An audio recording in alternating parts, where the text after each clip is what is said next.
Vẫn là gặp bà chủ trọ. Trao hỏi cùng quy trình thuê phòng. Rất nhanh đã đến phòng 304. Lần nữa bước vào căn phòng này, cảnh tượng đập vào mắt vẫn bừa bộn như cũ. Chu Du một lần nữa tìm kiếm cẩn thận. Lần này cậu lục tìm mọi ngóc ngách, thật kỹ càng một lượt. Cây nến này, cây nến trắng vẫn đang cháy, trông có vẻ không có vấn đề gì. Bắt sau khi Chu Du quan sát kỹ một lúc, vẫn phát hiện ra một điểm dị thường.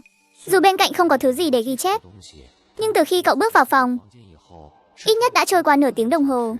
Vậy mà cây nến này chẳng hề ngắn đi chút nào. Lúc mới gửi đến nó dài bao nhiêu, thì giờ vẫn dài bấy nhiêu. Vậy nên là Chu Du đưa tay chạm nhẹ vào cây nến đó. Thiên phú người chơi quan sát nhập 6.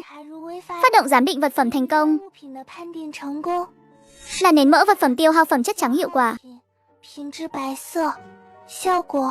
Thắp lên ngọn lửa ảo ảnh. Tuy không có đặc tính của ngọn lửa bình thường, nhưng khi có thứ gì đó tiếp cận cậu, cây nến này sẽ cố gắng che giấu đi mùi của con người. Mỗi cây nến có thể duy trì trong 7 phút. Lấy tóc làm tim, nến lấy mỡ làm đế. 2 cân bắp thịt đổi lấy một cây nến. Rẻ mà lại hời, không hề lừa lọc.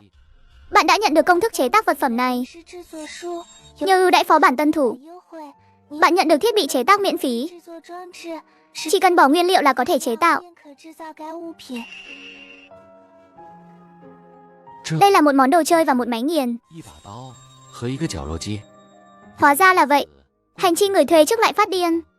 Dù sao thì tự mình lóc sạch bắp thịt, rồi ép thành mỡ. Chuyện này người thường thật sự không chịu nổi.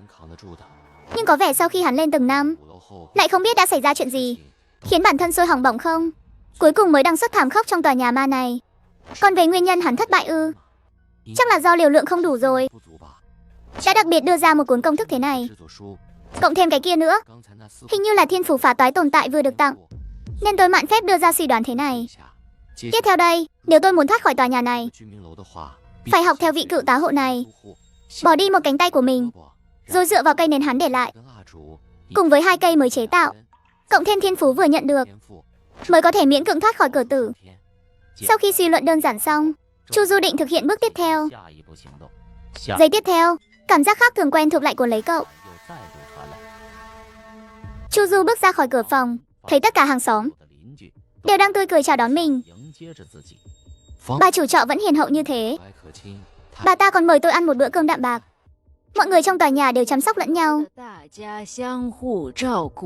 luôn nghĩ về nhau. Vậy nên tại sao cậu lại phải bỏ lại một gia đình lớn tuyệt vời như thế này để quay về hiện thực cô độc đó chứ?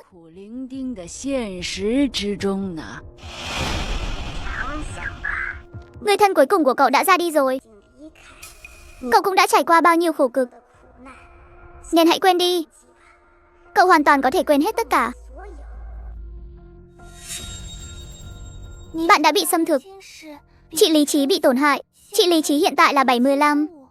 Xin lưu ý bạn ở lại phó bản càng lâu, sự xâm thực sẽ càng sâu, khiến bạn hoàn toàn hòa làm một với phó bản này.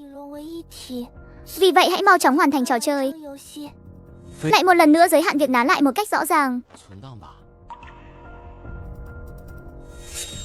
Cách vượt qua tầng 4 đúng là đã có rồi. Bắt chùm chìa khóa của cả tòa nhà vẫn nằm trong tay bà chủ trọ. Dù bây giờ đã có nến, nhưng cũng cần phải lấy được chìa khóa tầng 5. May mà việc này không khó lắm. Dù sao thì mụ già này dù là một con quái vật đáng sợ, nhưng nhược điểm quá rõ ràng là bị tàn tật, mắt kém và quan trọng nhất là hám tiền. Vài nghìn tệ đổi lấy một cái chìa khóa nát thế này.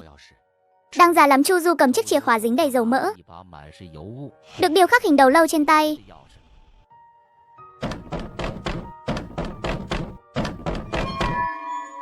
Chu Du đặc biệt dẫn bà chủ trọ lên. Cậu cố ý va phải bà chủ trọ, khiến chùm chìa khóa cũng rơi sang một bên. Chu Du thừa cơ ném một nửa số tiền đã để dành trước đó xuống đất.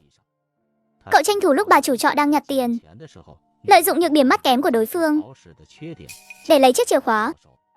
Thứ này có duyên với tôi. Chu Du lấy nến xong, định lên lầu thăm dò tình hình. Món đồ chơi và máy nghiền đó cậu vẫn chưa muốn dùng. Dù sao thì chưa đến bước đường cùng. Trên đời này chẳng ai muốn cứ thế mà cắt rời cơ thể mình ra cả. Sau khi lên đến tầng 4, Chu Du lấy bật lửa ra châm lại nến. Trong lúc đó cây nến không có gì thay đổi. Nhưng ngay khi cậu sắp bước lên bậc thang tầng 5, ngọn lửa vốn đang liêu diêu bỗng nhiên bắt đầu cháy dữ dội vô cùng. Đôi bàn tay và khuôn mặt quái dị thò ra từ câu đối. Nhưng khác với lần trước, chúng dường như chẳng hề thấy Chu Du đang ở trước mắt, chỉ ngơ ngác bay tới bay lui. Xem ra thứ này có hiệu quả ngay lập tức. Hơn nữa, đúng là có thể chặn hoàn toàn cảm nhận của đám quái vật. Chỉ không biết có tác dụng với bà chủ trọ không. Thôi kệ chuyện đó tính sau. Giờ quan trọng nhất là lên tầng 5 đã. Sau khi lên đến tầng 5, Chu Du thấy trên cửa treo một ổ khóa lớn kiểu cũ. Cậu cắm chiếc chìa khóa tầng 5 vào ổ, thử mấy lần liền mới miễn cưỡng mở được lẫy khóa đã rỉ sét.